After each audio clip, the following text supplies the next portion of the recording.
Okay, I've got a fun one. This is a tougher question, maybe. Can men and women ever be truly platonic friends? Yes. Yes. Yeah? Would anyone like to elaborate? What do you think, Allison? Or Allie doesn't answer. Yeah. I really, I hate this question, and I saw it. I'm sorry. No. It's one I need to answer, but I saw it and I was like, oh, I don't really like to talk about it. I think if it can't work out, like I would like to say like no or yes, it does. I think if it can't work out, it's because of insecurities on your partner's part. Yes. Like in the early stages, my husband would be friends with girls, and I was like always like insecure and suspicious and like there's no way that a guy and girl can be friends.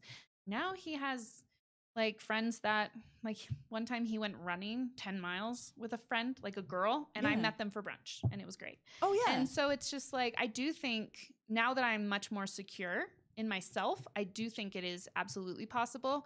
But when you're young and insecure and don't know as much about like if you can trust your partner or anything like that or other people's intentions, I think it's much harder to think that that is a reality. But as someone who's gotten older, I do think it's Yeah, I think it's a very honest way of approaching that, because I think that's a lot of people's journey, and like that's a super common insecurity to have. Like It's a hard question. Yeah, that too, makes for perfect some sense. folks. Tough conversation to have with people. And I would say for me, just personally, it's like just because just kind of how I'm wired and what I do is like for most of my life, and my wife knows this, it's just I typically have more meaningful relationships with women because we talk about lots of things. Right. I have guy friends and we talk about like, sorry to stereotype guys, you know, like the traditional, I can talk about Sports football. ball. I can do that stuff. And I have that group. We talk about like this much stuff.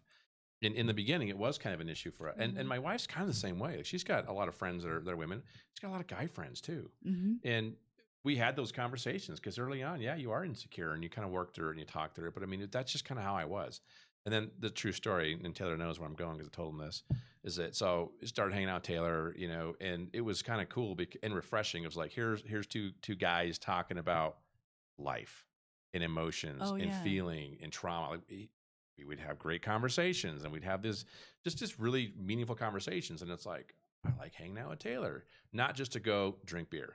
Right. Like we drink whiskey and hang out and do that kind of, but we have meaningful conversations about life and living and just what does it mean to be a man and how, you know, those kind of conversations. And it was awesome because, I don't know, 6 months ago, as I'm hanging out with Taylor yet again, my wife is like, "You're hanging out with Taylor again?" Like, yeah. What do you guys talk about?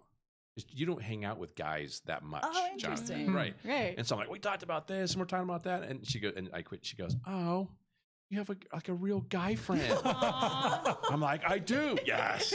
And I told Taylor this. He's like, "That's totally true." You know, but it's in on one hand, it's like, it's super, super funny. But on the other hand, it's like, what a bummer. Also sad. Yeah, right. Like what a shame, you know, Yeah. to not be able to do that. And I do think it is changing. I do think people are interested in men specifically having different types of conversation at different levels of stuff. But at the same time, it was like, I never thought of it that way. Of like, oh, you know, you got a real guy friend. I'm like, I do have a guy friend. That's Like, awesome. But at the same time, it was of necessity almost of, you know, that's just kind of how I was wired. And that's what I connected with. I could have friendships with both, but I connected more with women, not because it was a sexual connection. It was just, I can talk more deeply about stuff with women because whether I'm being stereotypical or not, that was just what I experienced. Yeah. And now it's better because I can have more conversations, deeper, meaningful conversations with guys, but they're usually younger. I'll leave that interesting. there. Yeah. Okay.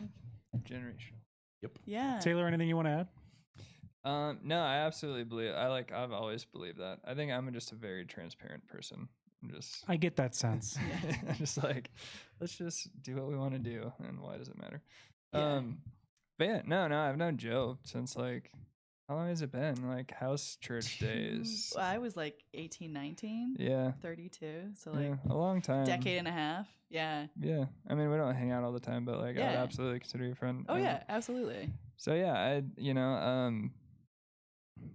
I think that if in the friendship, if one of them develops romantic feelings or desires, I think that's an important discussion. That should be communicated. I think that that's very important. And then you can decide collaboratively what to do with the friendship after that. I think that's very, maybe this was a conversation we had or maybe I saw it somewhere, but someone said that like Yeah, absolutely. There's platonic, male female friendships, but if one party is in love with the other person, that's not a platonic relationship. Right. Like, yeah, no fault of the person who, maybe doesn't feel the same way, but like that's a that shifts the dynamic a lot, I think. I mean, Joe, we've talked about like, friends generally enrich our lives regardless of what sex they are. Yeah.